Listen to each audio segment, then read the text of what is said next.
నమస్తే. ప్రజాభవన్ దగ్గర ఉన్న చాలామంది బాధితులు వస్తూ ఉన్నారు. లోపల అధికారులకు దరఖాస్తులు ఇస్తూ ఉన్నారు. సో ఆ దరఖాస్తులు ఎంతవరకు ముందడిపోతాయో ఆ విషయం పక్క పెడితే చాలామంది బాధితులు అయితే కనిపిస్తూ ఉన్నారు. సో లోపలేమో భారీ ఎత్తున జీవో 46 బాధితులు ఉన్నారు. బయటనేమో వివిధ సమస్యల కోసం వాళ్ళు ఫ్లగాలు పట్టుకొని నిరసన తెలుపుతూ ఉన్నారు. సో నా పక్కన చూడొచ్చు ఒకసారి. రైల్వే ప్లాట్లు ఓనర్స్ ముసుగులో రామంతపూర్ గ్రామంలోని రైతుల భూమిని కాజేసే ప్రయత్నం చేసిన వారిపై కఠిన చర్యలు తీసుకోవాలి. రామంతపూర్ గ్రామంలోని సర్వే నెంబర్ 47, 48లోని రైతుల భూమిని అక్రమార్కుల నుండి కాపాడి రైతులకు న్యాయం చేయాలి.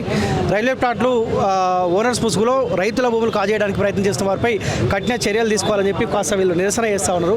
సో ఏందన్నా ఏం జరుగుతూ ఉంది? ఎవరి భూమి అవి? భూములు మావండి, మా తాతల నుంచి వచ్చినాయి. మేము అప్పటి నుంచి కూడా దాంట్లో పంటలు పెట్టుకుంటున్నాము. మా హ్యాండ్ ఓవర్లో ఉన్నాయి ల్యాండ్స్ అన్ని కూడా. ఈ మధ్య కాలంలో కొంతమంది వచ్చి ఇక్కడ ప్లాట్లు ఉన్నాయి, ఇవి మా ప్లాట్ల జాగాలని చెప్పి ఆక్రమించుకోవడానికి ప్రయత్నిస్తున్నారు. సో ఇదే విషయం గురించి మేము చాలా చోట్ల హైకోర్టులో కేసు నడుస్తూ ఉన్నది, చేవల కోర్టులో కేసు ఉంది. మేము ఎంఆర్ఓ గారికి అర్జీ పెట్టుకున్నాము, కలెక్టరేట్ దగ్గర అర్జీ పెట్టుకున్నాము. కానీ మాకు ఇప్పుడు సీఎం దగ్గర పెట్టుకుంటున్నాము. కానీ మాకు ఇప్పటి వరకు ఎటువంటి న్యాయం జరగలేదండి. మా భూములను కాపాడి మాకు అప్పగించు అంటే మా పేరు మీద ఉన్న మా రికార్డుల పరంగా మా పేరు మీద ఎట్లా ఉంటుందో అట్లా మాకు ఇవ్వాల్సింది కోరుకుంటున్నాం. అంతే అండి.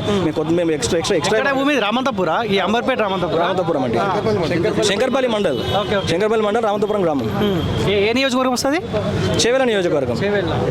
మీ వ్యవసాయ భూములు అవి? వ్యవసాయ భూములు. ఎవరు వస్తూ ఉన్నారు? ఎవరో తెలియదండి. రైల్వే ఉద్యోగులు అని చెప్పుకుంటున్నారు. బట్ నిజంగా రైల్వే ఉద్యోగులా లేదంటే ఇంకెవరనే విషయం మాకు తెలియదు, క్లారిటీ లేదు.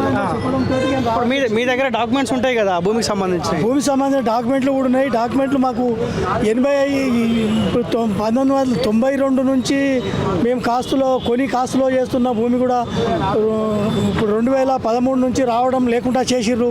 రైల్వే ఉద్యోగస్తులే అనుమానం ఉంది మాకు. రికార్డులో చూస్తే రైల్వే ఉద్యోగస్తుల ప్లాట్లను రాసి ఉన్నారు. అవి ఎన్నిసార్లు మేము చెప్పుకొని కలెక్టరేట్కి పోయినా దాని గురించి ఎవరు పట్టించుకోలేరు. ఎంఆర్ఓ దగ్గర పోయినా పట్టించుకోలేరు. ఇప్పుడైనా పట్టించుకొని ఏదైనా మాకు న్యాయం చేకూరుస్తారని వచ్చినాం ఇక్కడ. ఎన్ని ప్లాట్లు ఉన్నాయి ఇక్కడ?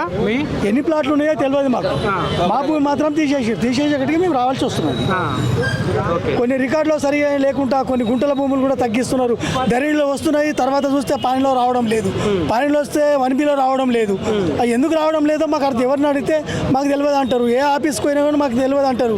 ఎవరిని అడిగినా మాకు ధరణిలో మాతో చేసే పని ఏం లేదు అంటున్నారు. ఇట్లా రావడంతో రైల్వే సంబంధించిన వాళ్ళేనా? ఇంత రైతుకు సంబంధించిన వాళ్ళే మేము వచ్చినాం. వాళ్ళ మీరు ఓకే, వాళ్ళు ఎవరు అంటున్నా? వచ్చే వాళ్ళు ఎవరు వచ్చారో కూడా తెలియదు. మా రికార్డులు ఎట్లా మార్చారో కూడా తెలియదు మాకు. ఏ నోటీసు లేకుండా ఎలాంటి ప్లాట్లు లేవు. మేము చూసినప్పుడు ఎలాంటి ప్లాట్లు లేవు, కానీ ప్లాట్లు అని చెప్పి వస్తున్నారు. ఎవరు కూడా మాకు తెలియదు. వాళ్ళు ఎవరు రికార్డులు మారుస్తూ ఉన్నారు. వాళ్ళ దగ్గర ఏమైనా పేపర్స్ ఉన్నాయా? చెప్పిన వాళ్ళు లేరు. మాకు అడగలే ఎవరు వచ్చి మా నగిన ఎవరు లేరు కూడా. మాలంటారు పేపర్ చూపించమంటే పేపర్ చూపించారు. వాళ్ళ దగ్గర పేపర్ ఉన్నాయో కూడా తెలియదు మాకు. వాళ్ళ నిజంగా పేపర్ ఉండకపోవచ్చు. వాళ్ళ దగ్గర ఉంటే చూపిస్తారు కదా ఎవరైనా కూడా. ఎప్పటి నుంచి ఇబ్బంది పడుతున్నారు మీరు? గత 20 ఏళ్ళ సంది ఇబ్బంది పడుతున్నామండి. వ్యవసాయం చేస్తున్నాడు.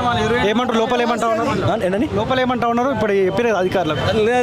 లోపల అప్లికేషన్ తీసుకున్నారండి. మాకు మళ్ళీ కాల్ చేసి సమగ్రంగా డీటెయిల్గా అన్ని డీటెయిల్స్ అని తీసుకుంటామన్నారు. చూడాలి ఏం జరుగుతుందో. మాకు న్యాయం జరుగుతుందని కోరుకుంటున్నామండి.